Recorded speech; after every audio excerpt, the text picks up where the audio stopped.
As the temps start rising, I feel the familiar urge to refresh my closet, but I don't want to waste money on pieces I'll only wear once or for just one season. Thankfully, Quince changes that. Their clothes are timeless, lightweight, and far more elevated than anything else at this price. It finally feels like my wardrobe matches my standards. The best part is that Quince only works with factories that use safe, ethical, and responsible manufacturing practices and premium fabrics and finishes, so you get to look good while feeling good. I'm pretty excited that I have upgraded my athleisure wardrobe for this summer. I bought a sweatshirt and a pair of wide-leg flow pants that are two of the softest items I own, and I plan to live in them. So join me in giving your summer closet an upgrade with Quince. Go to quince.com/POTC for free shipping on your order and 365-day returns. That's QUINCE.com/POTC to get free shipping and 365-day returns. Quince.com/POTC. The story for me was that I thought I was supposed to be superwoman, superhuman, which is so hard to be. And then asking for help is almost like asking me to speak a different language that I have never spoken. So I think that when we talk about ACT and psychological flexibility, that is what I like to bring to the model to teach people and to practice this myself, being willing to be with difficult emotions, being willing to step back from my inner rules, being willing to show up as a badass and not only tell people that it's okay to ask for help, but teach them. That was Rikke Kjelgaard on Psychologists Off the Clock.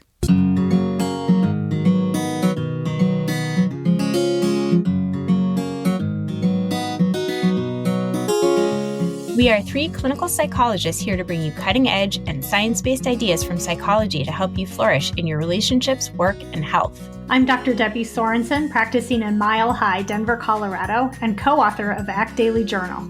I'm Dr. Yael Schoenbrunn, a Boston-based clinical psychologist, assistant professor at Brown University, and author of the upcoming book, Work, Parent, Thrive. And from sunny San Diego, I'm Dr. Jill Stoddard, author of Be Mighty and the Big Book of ACT Metaphors. We hope you take what you learn here to build a rich and meaningful life. Thank you for listening to Psychologists Off the Clock. We're proud to be sponsored by Praxis, the premier provider of continuing education training for mental health professionals. Right now, Praxis is offering both virtual and in-person trainings. And for the virtual trainings, they have both live and on-demand courses. Praxis is our go-to for evidence-based CE trainings, and they're especially known for their ACT trainings. Some of the best expert peer-reviewed ACT trainers offer courses with Praxis. Check out their current offerings at praxiscet.com, or you can link to them through our website, offtheclockpsych.com. And you can get a discount on live training events if you use the code OFFTHECLOCK. I'm here with Debbie to introduce today's episode, which is a little bit of a different kind of episode. It ended up being a little bit less of an interview and more of a conversation between friends and colleagues. And my hope for listeners in this episode is that you'll take something away from this conversation that you might be able to apply in your own life, like maybe feel inspired to be courageous, to step out of your comfort zone. So Debbie, I'm curious what you took away from this conversation that I had with Rikke. Well, I like that the conversation was a little bit different than some of our interviews because to me, it was very sweet. It felt like a conversation between two friends who were sharing in this very authentic and honest and vulnerable way. And it felt like I was having happy hour with the two of you. And I actually learned things about both of you. I've gone to some of Rikke's workshops before. I've never regretted one because she just has such a wonderful presence. And Jill, I know you very well, and I still learned some things about you. I think our listeners will too. They'll get to know you better on a more personal level. So I just loved that sweetness, but also I did find it inspiring. And I think that sometimes people are in different places in their life, but often you might be considering something that you want to do. There might be a possibility of something that you've thought about, and it could be something really tiny or something big. And I think the two of you share some examples from your own lives of big things that you've done. But it could be, taking a class or having a conversation with someone or stepping into a leadership role. And I think to me, there were some really helpful and inspiring insights about that. Yeah, I think that's right on, is that, whether you've been thinking about making a big change that feels incredibly intimidating or scary, or, just something small. I just moved across the country. And so I'm now, in this new place where I don't know, the parents in my kids' new school. I actually had to take my kids to school for the first time today, and they were so nervous. And I actually cried dropping off my daughter who's in fifth grade. And I said to the staff, as soon as my daughter walked away, I started to cry. And I said, "Oh my gosh, I feel like I'm dropping her off at kindergarten, not in fifth grade," because I could just feel how anxious she was to go into this brand new situation. And this is a situation that she didn't really have a choice, right? She's required by law to go to school, and her parents moved her across the country.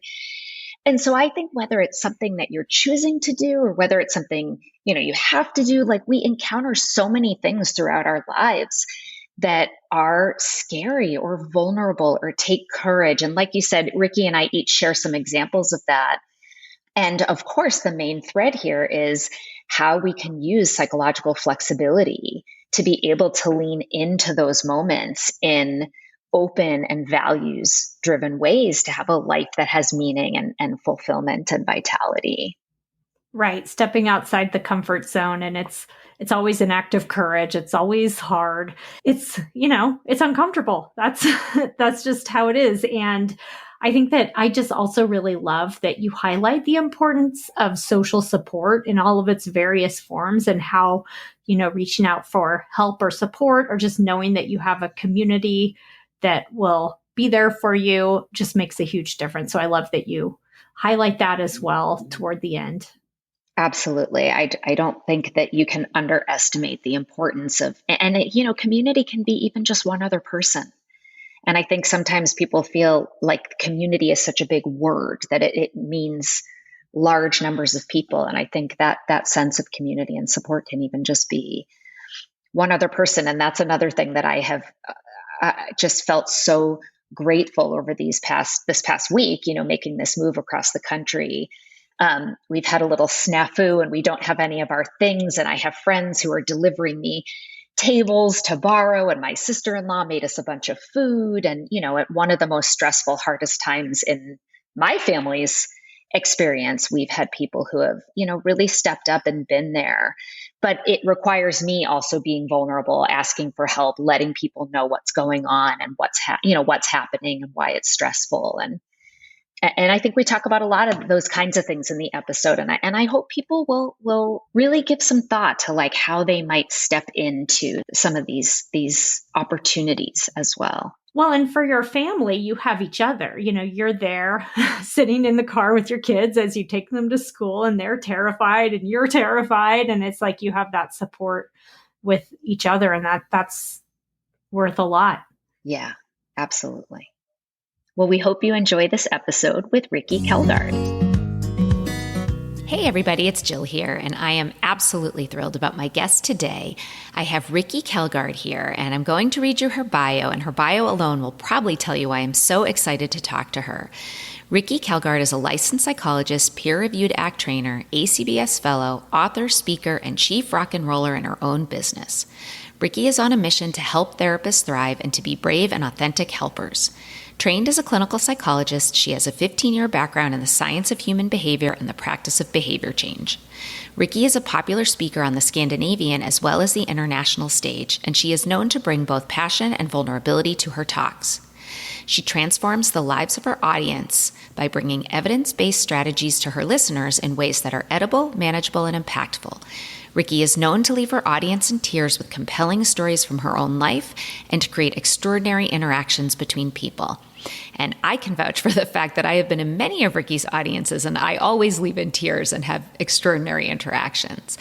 And one thing that is not in Rikke's bio is that she is also a certified shark diver and rescue diver. So Rikke, welcome to Psychologists Off the Clock. I'm so happy to have you here today. Thank you so much, Jill. I'm honored to be here. Literally, I'm blown away that you're asking me to come in here. Thank you so much for having me.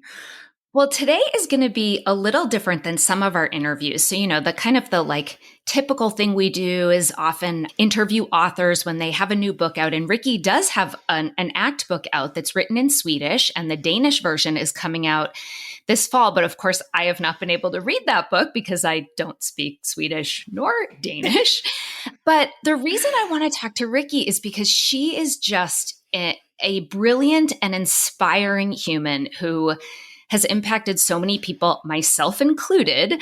And I wanted our listeners, you guys, to get the benefit of her wisdom. So normally I prepare dozens of questions. And today I decided not to prep questions, but just to have a conversation. And Rikke and I think, correct me if you think this is wrong, Rikke, but we share a similar mission. We both practice ACT and psychological flexibility in our own lives. And then pretty much everything we do professionally is about bringing that to others. So Rikke primarily teaches mental health providers to become proficient ACT clinicians. And we'll talk a little more about how she does that, I'm sure. And then I do some of that similar training, but do more so with the public. And we're both interested in helping people overcome imposter syndrome. Or I sometimes call it like helping people live full size rather than fun size. So in the United States, Halloween, we have these full size candy bars and fun size candy bars. And like everybody knows the house with the full size bars, they're like surprising and special and exciting and maybe even a little forbidden. So I like to call that, like we like to help people live full size rather than fun size. And Rikke, what I often hear you say is you want to help people bring a badass. And I don't know if you can see this. The listeners can't, but I'm currently wearing a bracelet that says badass on it. So I thought of course you are. Of course I am. Today I thought that we could have a conversation about that, like how to use psychological flexibility to be a full size badass. How does that sound? I love that. Well, I'm so happy that we're on the same mission, because I think the world needs more full-size badasses and people stepping out of all of these rules of how we're supposed to be and what we can't and cannot do, what we can't do, and what's possible for us. So. Yeah. If I could have an impact on the world, it would absolutely be to have folks do more of that, live full-size, badass lives. 100%. And I think maybe a nice place to start is I've heard you share a number of your own personal stories. And like I said, I think they're so inspiring.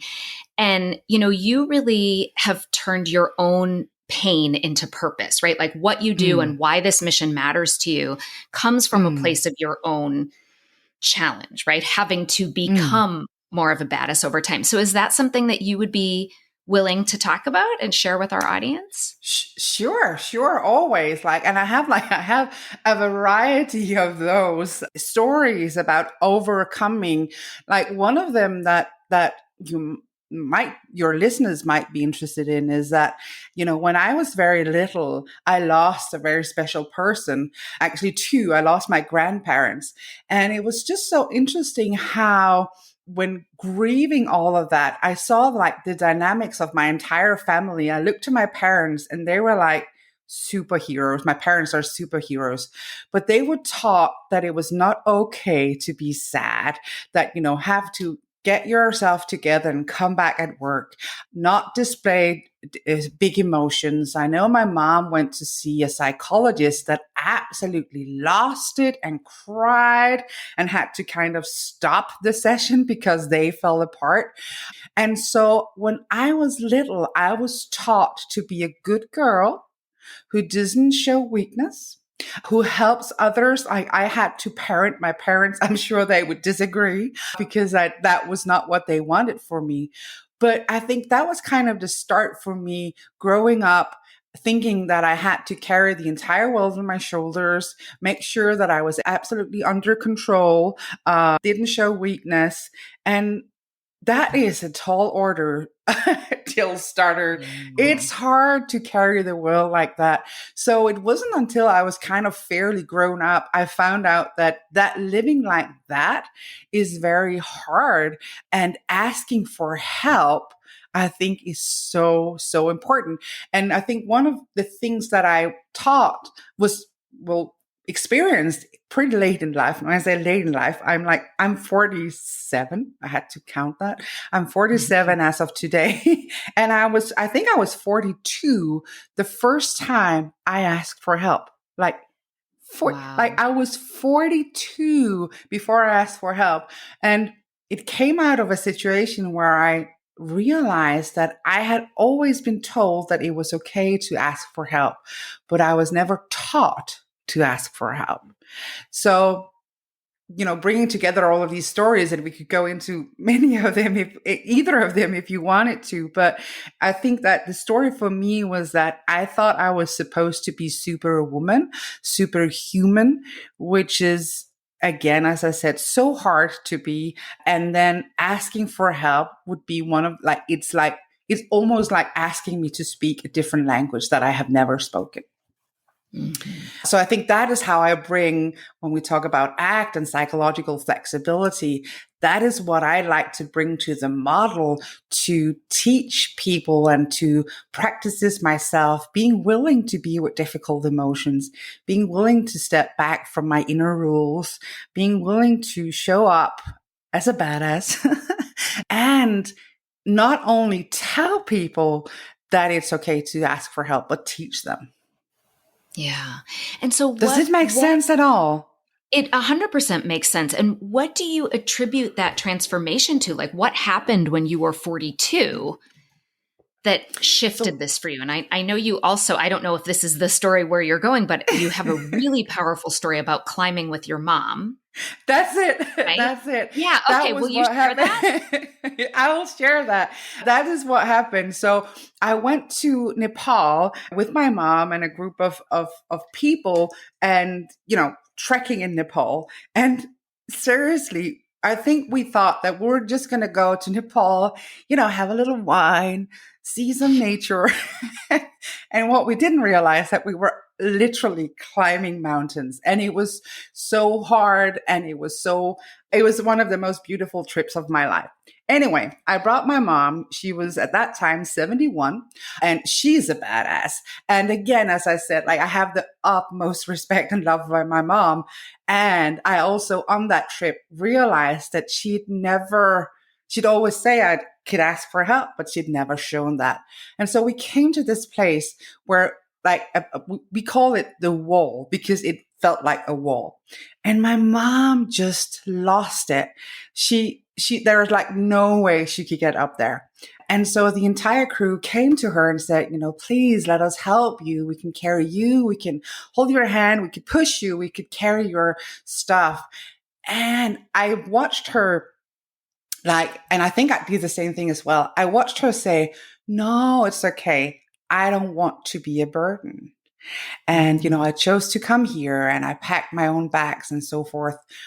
And it was just so interesting to witness that. And she was really upset. And seeing that, of course, made me really upset. And it was literally, I'm so glad you remember this story, but it was literally in that moment that I realized I am looking at the person. Here are the tears, Jill. Here they are. I'm looking at a person who I've looked up to my entire life for their strength. And I'm seeing now that the story that you are not supposed to be a burden and not allowing yourself to be carried is literally holding you back. If we were to stay there, the sun would go down and it would be freezing cold and we would be frozen in Himalaya by now. Right. And so I was really upset by watching that. And I decided I'm no longer just going to tell people to ask for help.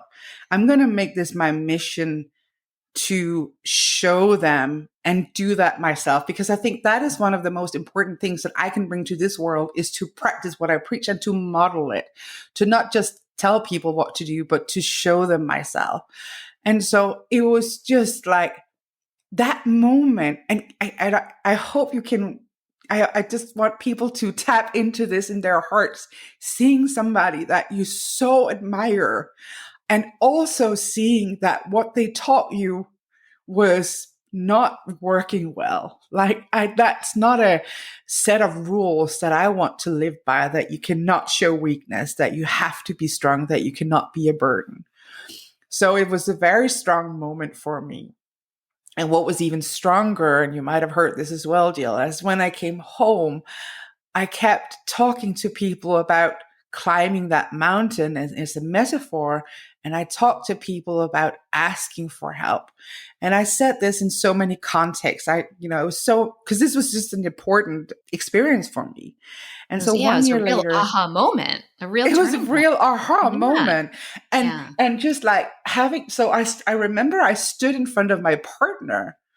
And for some of you, this is going to be, oh, of course, everybody can do that. But for me, I stood in front of my partner some time later and I said, right now, I don't know what to say and I don't know what to do.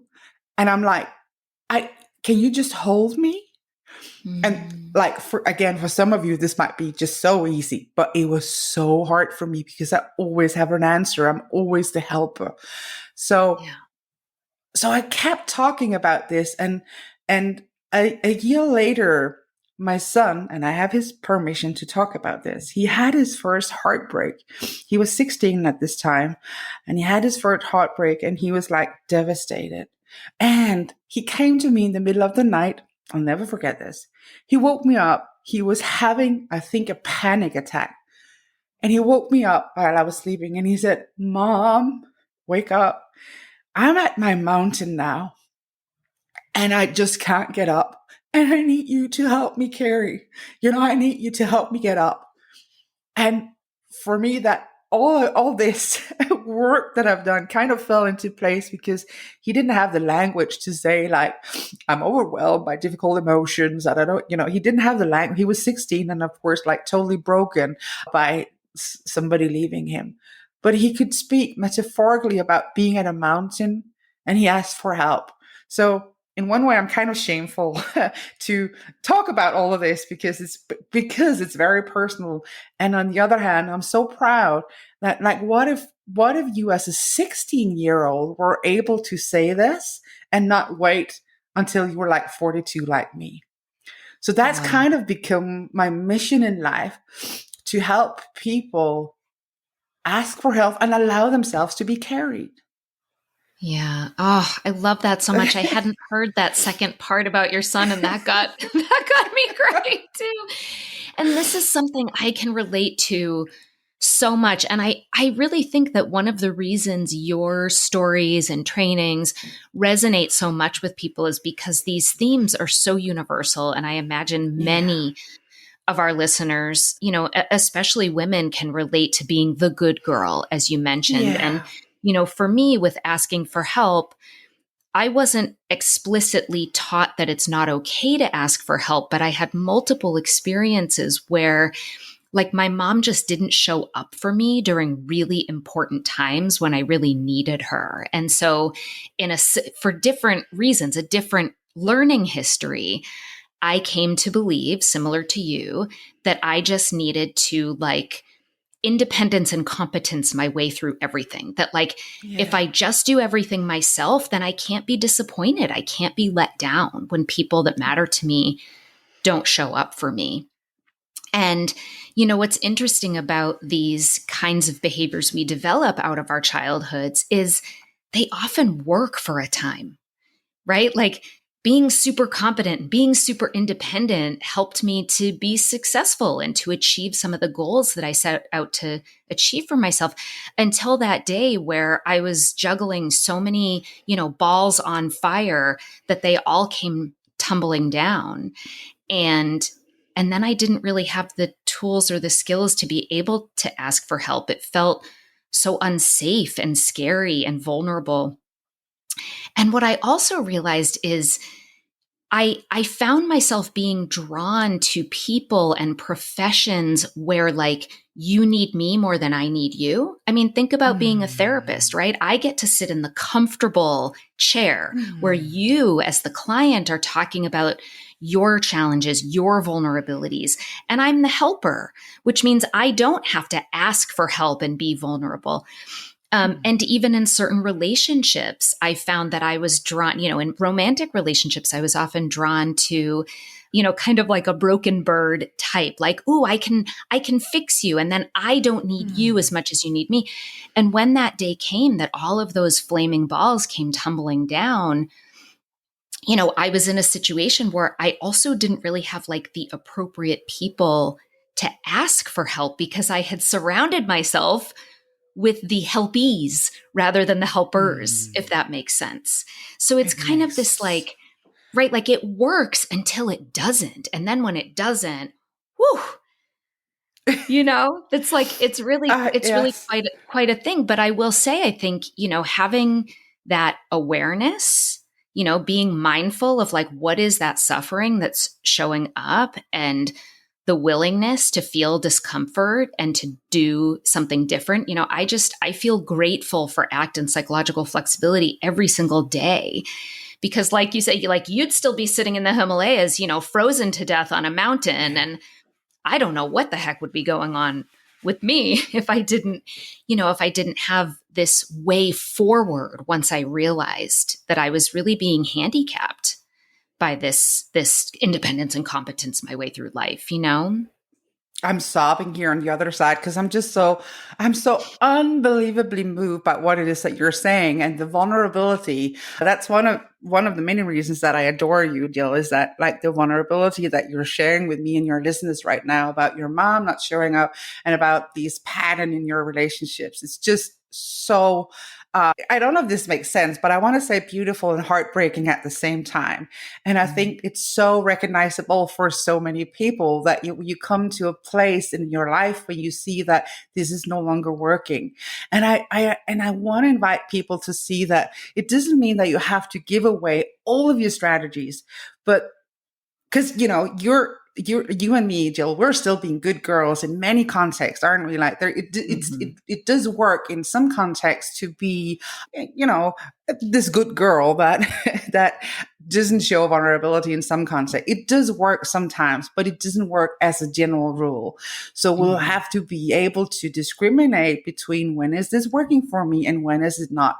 When am I superwoman and when am I superwoman in a way that is more vulnerable, so that we can be everything and not this or that. I really, really, really love that. And I think that one of the things that you said that just touched my heart when you talked about surrounding yourself with people who kind of more needed your help. One of the things that I have also learned is that, and I don't know if this makes sense outside of my own head, but sometimes I think that we're not asking too much, but we might be asking the wrong people. And I think it's so important in our lives to learn, like, people want to be there for us, and some people are there for us in ways that doesn't really fit with what it is that we need. It doesn't mean that they don't love us or want to be there, but they just can't carry us the way that we need to be carried, or they just can't be there for us in the way that we need it. But surrounding ourselves with people who can do that. So I love to hear that it sounds like you've surrounded yourself with people who will carry you as well. I haven't. And I have to say, I love this segue, because one of the things I've been thinking about a lot is the power of community. And, at the time all the balls came crashing down, my husband is one of the people, of course, who is in my corner and loves me to death. But we had to do a little work around our dynamic, because the dynamic was not one that I'm the one who needs help and he's the one that's the helper. And we were able to do that, and we're stronger now for it. So I think on the one hand, there are some people who, I don't know, maybe brought up to speed, if that's the right way to say it, but that it's possible. It's possible to change a dynamic. It doesn't mean you just have to like bail, right? We don't have to blow it all up and start from scratch. But I think, one of the most powerful influences in me living full size has been in finding community, and even within our ACBS community, which is how Rikke and I really know each other, the Association for Contextual and Behavioral Sciences, which are professionals who practice and teach, et cetera, and do research on ACT and psychological flexibility. When I joined the Women's Special Interest Group, the Women's SIG in ACBS, I love this community and this organization, and I wanted to be more involved. And I decided to run for a spot on the board. And the way that works is you fill out all the requisite paperwork, and then there's a small committee that takes all the people who have been nominated. And I think I nominated myself. And then they pick 2 people from that larger pool to actually go on the ballot. And then the larger membership votes on those 2 people to see who gets that position. And so when I decided to run for the board, which required a lot of courage and vulnerability, I had a lot of imposter thoughts about, like, who am I? I'm nobody. I haven't done enough. No one knows me. What business do I have thinking that this is something that I can be doing? And my fear, of course, was I wouldn't be chosen. And that's exactly what happened. I didn't even get put on the ballot that first time. And oof, that was an ego blow, right? And it proved everything I thought I knew to be true. And so then when the next year came around, there was no way I was going to put myself through that again. The inner critic showed up to try to protect me from failing again and being humiliated again, right? And it was the women in the women's SIG who, and I don't even remember how this happened. I feel like it was via email on a listserv conversation. I'm not sure, but all these women who came up and said, no, you must, you must run again. That you belong here. You're good enough. You're, this is available to you. You can do it. And also you're brave and you can handle it if it doesn't work out again, right? You're strong. You can handle that outcome. And so at a time where I had trouble harnessing my own psychological flexibility, this community surrounded me and lifted me up and really gave me the courage to run again. And that time, I did get selected for the ballot, and I did get selected for the position on the board. And it's been really life-changing for me. It's a way that I've been able to provide service, but also just to get so much out of the community. And if it hadn't been for that group of women, I am quite certain that I would have continued to live fun size, which is not fun at all, and hide in my quiet little corner, feeling like I'm not good enough and I'm not important enough. And so I'm curious, I think your mountain story, there were so many people involved that helped, right? So I'm curious what your thoughts are about that, this role of community in bolstering being a badass. I so agree, because again, if we go back to that mountain again, we would have been frozen dead out there, still there. And it was because of the group that we got up and because of the help. And I think that sometimes we find ourselves as if we are alone on our metaphorical mountains, and we forget to look around and see, are there anyone here who can help me carry and help me get up? And actually, another thing that I'm so passionate about is that what do you think happens when you actually ask for help? I have never had anybody within my community say, "Oh no, you're a burden. I don't want to help you," or something like that. People want to help each other. And actually, I think you're gifting them by allowing yourself to be carried. So whenever we are asking for help, we're giving others an opportunity to care for us, which I think is actually kind of a gift. So I think, again, community is so important. And I've found so much compassion within the ACBS that you are in from you, Jill. I remember the first time I met you. I remember where you sat in the audience, and I remember you coming to me and sending me your book. And you're just one of these people who I always picture. So sometimes I'm when I'm training, I get this. It's not sometimes I get imposter syndrome. It always happens. But I'm like, oh, I am sure that I have nothing to bring. I don't know what to say. And what if I fall off stage and all of that? So I always imagine a group of people that are kind and compassionate, that as if they are there supporting me, and you're one of them. And so for me, whenever I'm stepping out into the world, and it doesn't have to be like on stage, literally, but whenever I'm doing something that might feel scary or that, evokes this imposter, I think about people who will support me. So I contact them psychologically, if you will, and imagine that they're there having my back. And it also means that I also have a group of people who are not part of my community. Like, I have come across a variety of people who have not treated me well and kind, who I don't want to be like. And what they have taught me is like how I don't want to be in life and how I don't want to be a person like wanting to bring others down. And so whenever I do something, I actually imagine this group of people that I don't like, they're like outside. I sometimes see this as an arena where I'm on stage, and I put them outside, and inside I bring the people that I think will support me. And some of them are like actual people like yourself and my mom, and others are more like avatars. But it's actually very helpful to surround yourself with community, even when they're like not literally in the same room as you. I don't know if that makes sense, but imagining the people who will care for you and support you, cheering for you. And I'll sometimes say this, you've heard me say this before, but I'm a big fan of Queen, and just imagine Freddie Mercury going, oh, like there's so many singing already, and there's so many doing music. I should just, I don't want to be a burden. I will just, play small. What a shame that would have been. And Jill Stoddard, like, what if you didn't apply for that position again? Or what if you didn't write your books? Or what if you didn't bring whatever it is? Like, what a shame it would be. So I think that, giving people a voice and seeing that you're all little Freddie Mercury's, I don't know if that makes sense, or little Beyonce's or whatever you want to be, and seeing that you like go on that stage, and you don't have to be as Beyonce or as Freddie Mercury. You could be yourself and imagine the people in front of you cheering for you. Because what happens when we start hiding, that breaks my heart when people start hiding. Like you, I don't want to share anything here on public podcast, but some of the stories you've told me, Jill, is just like heartbreaking about not feeling supported on your journey. And I hear that from so many, and I've had that myself.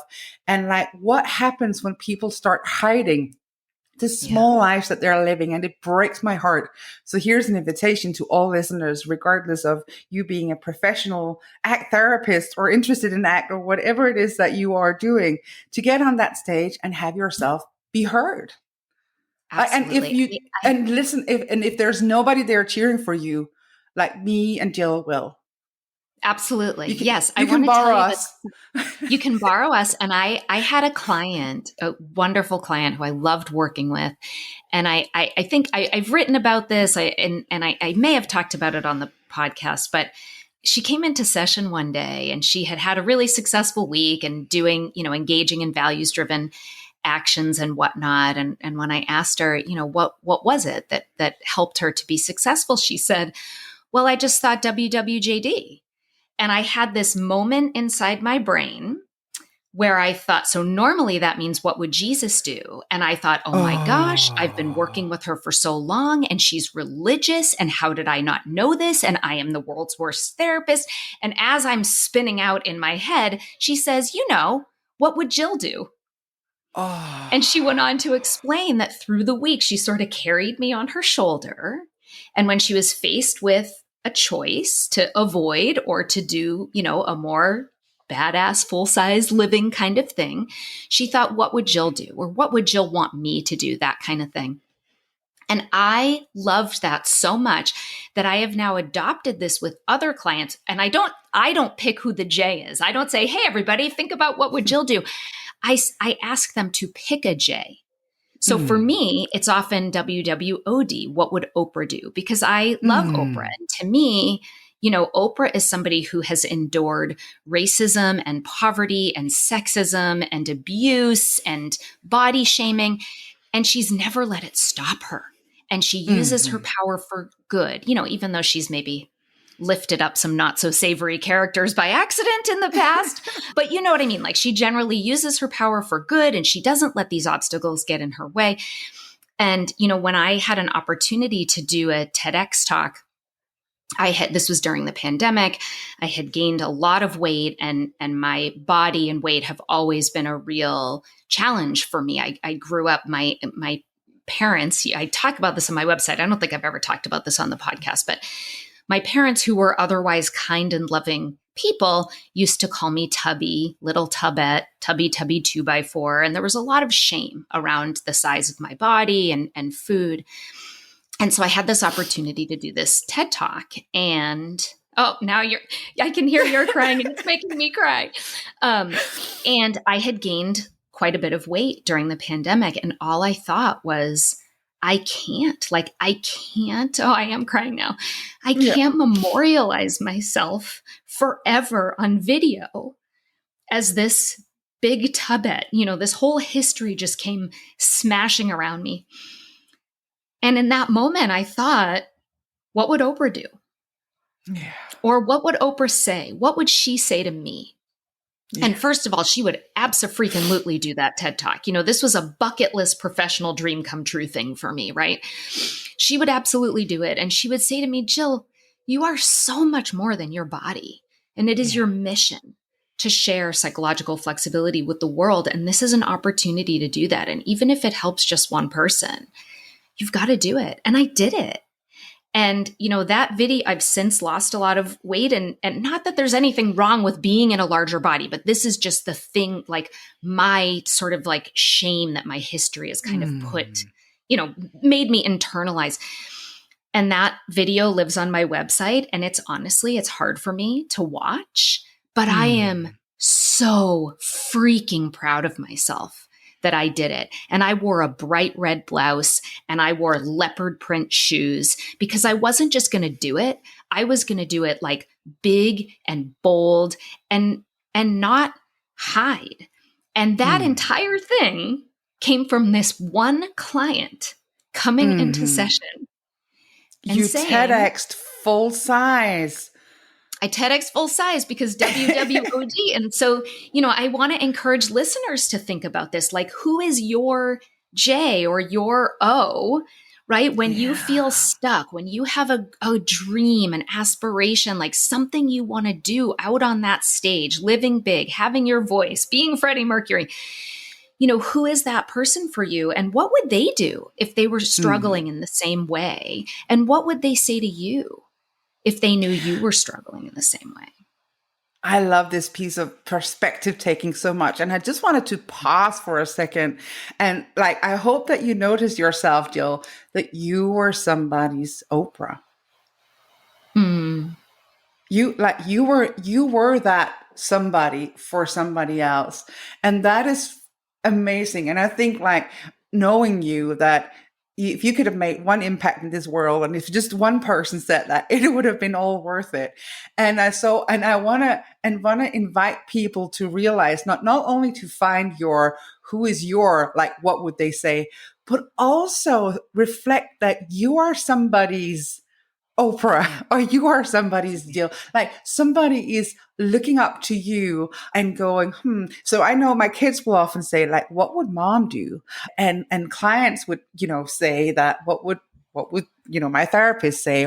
But just, you know, if in doing this perspective taking piece, who would support you, and how can you ask for guidance from them, but also notice how you are somebody's rock star. Yeah.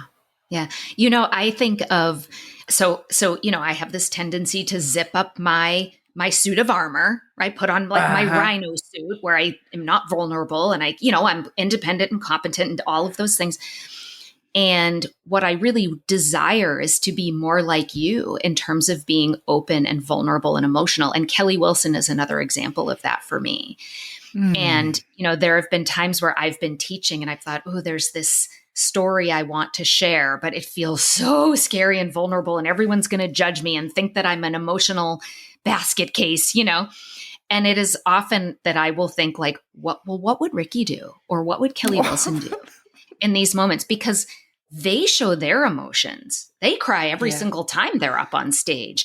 And I never look at them and think they're weak emotional basket cases. I think they are freaking badasses. Like, holy cow, that you can get up in front of people and be so raw in the service of helping others. Like, that's how I want to be. And it's taken some time to peel that suit back. Like, it's maybe more like an onion, because I feel like I have to do it one layer at a time.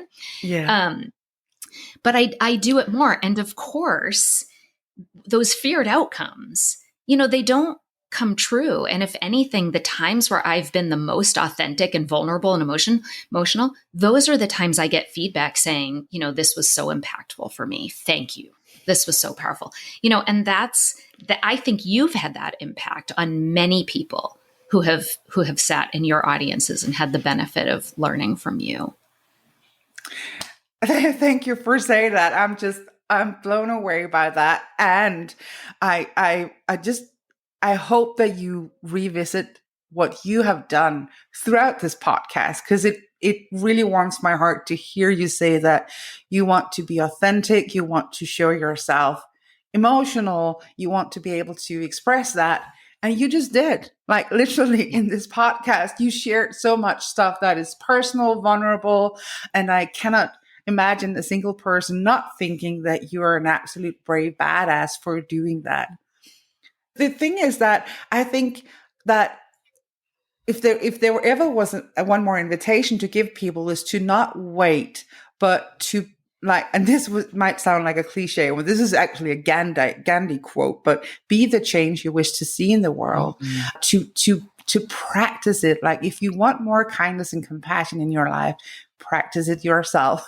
If you want more vulnerability in your life, practice doing that and find the arenas in which you can do that. So back to you. I love that. Yeah. Well, and I think that goes along with what my next thought was, which is two things. One is, sometimes you won't get the outcome you want, or sometimes you'll get the feared outcome, right? Like, you ask for help, and once in a while there's a person who says, like, no, sorry, I can't do it.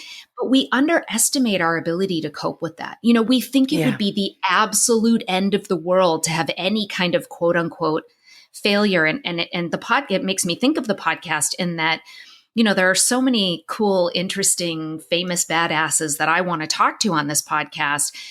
And in the beginning, it was like, who am I to talk to that person? They're more important. They're more famous. I'm too small to think I have any right. And, using these things you and I have been talking about today, I just did it anyway. And lots of times I got yeses from people I never in a billion years thought would ever want to talk to little old me. Wow. And I've gotten a lot of no's.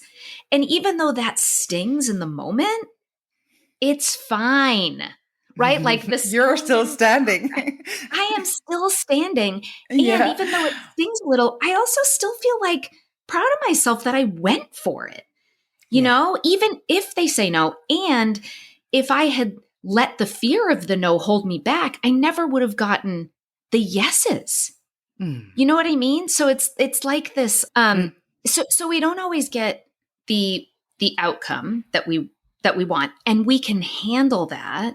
And I think really what's more important, and this is a real shift, I think, culturally, is this idea that we need to focus more on, like, choice and process and steps and action, and hold those outcomes really lightly, because we don't really get to control them. And if we think about, like, values and the me that we want to be, and, what we want our lives to look like, I think when we can really focus on, like, this thing I'm going to choose to do or choose not to do, and hold those outcomes more likely, we're more likely to persist and to keep going, because those are the pieces we can actually control. I love what you're saying. And I just wanted to, when I heard you talk about, like, all the no's that who are you to ask these superstars to come on your show? It's so interesting, because my thought was, I wish you could see what I see when I see you. And I think that this is important that we were talking about this. Sometimes you was like, what would Oprah do? But also like, what would they advise us to do? But also like, look at yourself through somebody else's eyes, like seeing what it is that they see, connecting to that love and seeing yourself. Like that is something that we use, you know this, Jill, but when we work with acceptance and commitment therapy, there's a lot of exercises where we actually see ourselves from the outside and see ourselves look at ourselves with love and kindness. And just know that whenever you need it, you can borrow my eyes and I will look at you with love and compassion and kindness. That's how I see you. And anybody listening to this, you can borrow my eyes. That perspective, I think, is so, so important. And I love that you're saying about persistence and allowing yourselves to get these no's. Like life will throw us no's. And coming back to what you said about transforming pain into a purpose, it might be provoking for some people if you have had something horrible happen to you, and we talk about transforming it into something, but it is truly possible to learn from all of these no's that life had given us, all of these hard experiences. Like I might, if the things that happened throughout my life, the losses I've had, the heartbreaks, the setbacks, the people rejecting me, people leaving me, all of that, if that didn't happen, I might not know the things that I know today. So I'm not saying I'm happy that shit happened. I don't know if we can say shit on your podcast. I just said it twice. I'll have to just rate it for explicit. Yeah. We've already said badass several times. So we've already, that ship has sailed. Yeah, that ship has sailed. But we can't prevent that from happening. But what we can look at is like, we can learn from it and we can stand up stronger. And I know that is possible for all of us. Yeah. Yeah. Do you want to share the story? I think the other thing that I learned from you that was really powerful was the email that you got. So one of your narratives is the I'm too much.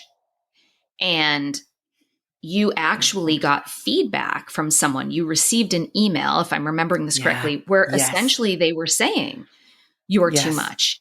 And this like, oh my God, my biggest fear about myself is coming through. Would you feel willing to share that story and what you did with that? Oh, sure. Yeah. So what happens is that on my website, there's somewhere on the website, it says like Scandinavia's leading company in act training, something like that. Like the copy on your website and the copy on my website was cocky in that way. It really was. And so what happened was that a colleague actually reached out and said, there's a group of us who'd gotten together. And I didn't know who the group was. And I was just so confused. Like, we're wondering why you'd write that. Can you show data? Like, can you prove this? This person clearly doesn't, I don't think this person knows me because it absolutely broke me because I was like, oh my God, I have hurt people by saying something on my website, by talking about myself as if I am somebody is now like pissing off people. And who is that group? Like there was this thing too, like who is that group and have they met? And all of that started like, I felt like if we go back to the savannah, that the entire tribe had kind of moved on and I was left alone to die. And it evoked like a massive grief and shame. Like I was so shameful and I was like, oh my God. So in that moment, I was like, okay, I'm gonna change the copy and say I can train people in act like moderately. I was just gonna play it small. I'm a mediocre trainer. I am a mediocre. Come see me if you want. And I might be able to help you sometimes, maybe a little bit. And it was so hard because at the same time, what I do is I teach people to play big. So it was like, this was hard. And I remember like then I thought, okay, I'm just going to leave the ACBS. I'm going to leave this community because clearly I have broken the trust with the tribe. So the tribe here being like unbelievable, like the community of ACBS is so big. And this was like one person and one small group. But at that time, of course, I did not see that. I felt like everybody hated me and I am apparently then I am too much and I am wrong in the things that I'm doing. So this kind of contaminated. It spread through everything that I was doing, and I was not worthy. And it literally, I think I spent a week in bed crying. I was ready to leave this and to work, to just quit my job and do something else. And then it was just horrible. And then I went to this world conference where this is where you and I often get together, isn't it? And I just remember I was going to do a thing where I was going to sing at the stage with this party night. And I sat at this table where all the superstars are. And this is interesting because if you ask the people on the table, they would not see themselves as superstars, but that's how I see them. So I sat there and I sat there because I was going on stage. And so I just sat there for a moment and I turned around and I said jokingly, oh, this is what it's like to sit at the cool kids table. And this colleague of ours, Joanne Wright, she heard that and she took my hand and she looked at me and she said, Rikke, you belong here. Mm. And, this was at a party. She had no idea of the history, the things that just happened before that. But one person taking my hand saying, you belong here, had such a profound effect. And so another mission, I made it my mission to be that person, to then invite people to come to my table, to be that person who says, you belong here. You don't have to be a superstar. You don't have to be known for anything. You don't have to be big, small. You don't have to have any, there's nothing you have to be. You are welcome at my table. And I think if more of us could be that person who takes somebody's hand and says, you belong here, that is something that I think could change the world and could change our community. So the person who rejected me or the person who sent that email is also welcome at my table. I won't offer them a lot of energy. I'll say that. They're all welcome, but this is not a person I will spend time on. And they taught me how I definitely don't want to be. Why would we tear each other down? Why would we write emails like that? Why would we bring together groups to talk about, I don't get that. But what I do get is that we all have the capacity to take somebody's hand and say, you belong here. Yeah. Oh, I love that so much. And I think if I had to take a guess at why do we cut each other down, to me, that's probably a version of experiential avoidance where these people were feeling threatened. It wasn't about you. It was about them, their insecurities, and acting out in a way to try to manage that, those insecurities, that feeling of being threatened in a way that I would like to think probably wasn't values consistent for them. And you've really transformed that into your own, I don't want to be experientially avoidant in that way. I want to connect with my values of inclusion and belongingness and compassion. And I think that this is the perfect place for us to wrap up. And I want to make sure people know where they can find you. So as I mentioned, Rikke has a book. So if we have Scandinavian listeners who read Swedish or soon to be Danish, that is available. She also teaches a lot. So if you're a mental health provider who's been wanting to up your game and act and you just want to get more of Rikke, you can find her at her website and it's rikkekjelgaard.com. Will you spell it for folks? So it's RIKKEK. What is it? J. Yes. KJELGAARD.com. I hope there is a link on your website. So it's myname.com. Yep. So we'll link to all of that in the show notes. And Rikke has also written an essay that's part of a compendium. What do you call that one? It's a book full of essays. I think they call it an anthology. An anthology. Yes. Thank you.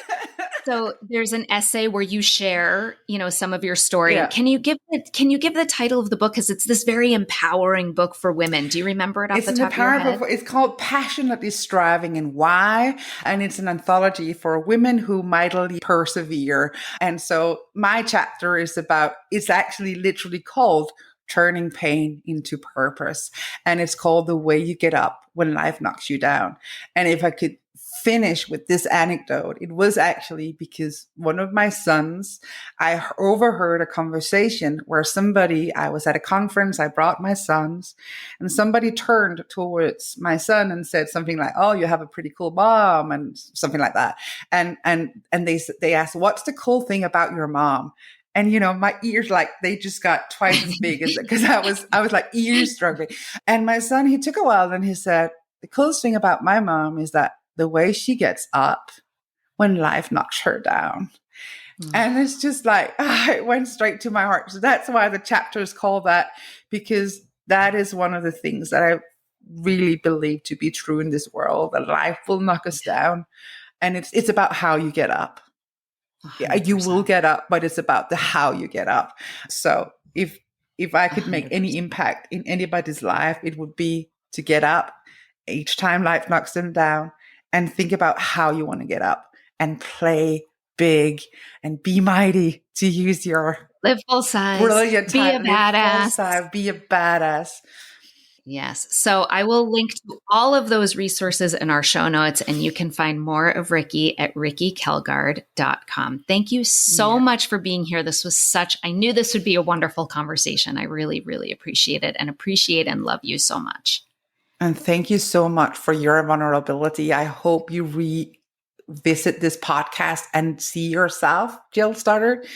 You are such an authentic, brave, badass, and I'm so glad to have you in my life. I getcha. If you love to nerd out about books that offer wisdom on living well, join our Psychologist Off the Clock book club. We meet the second Thursday of each month at noon Eastern Standard Time in the U.S. In addition to the monthly book club meetings, you'll get a newsletter with tips, have the chance to meet some of our authors in person, and you get to vote on upcoming books that we'll discuss. To join, all you need to do is email us at offtheclockpsych@gmail.com with book club in the subject line, or you can link to us through the offers and events page at offtheclockpsych.com. We hope you join us for some book love and fun.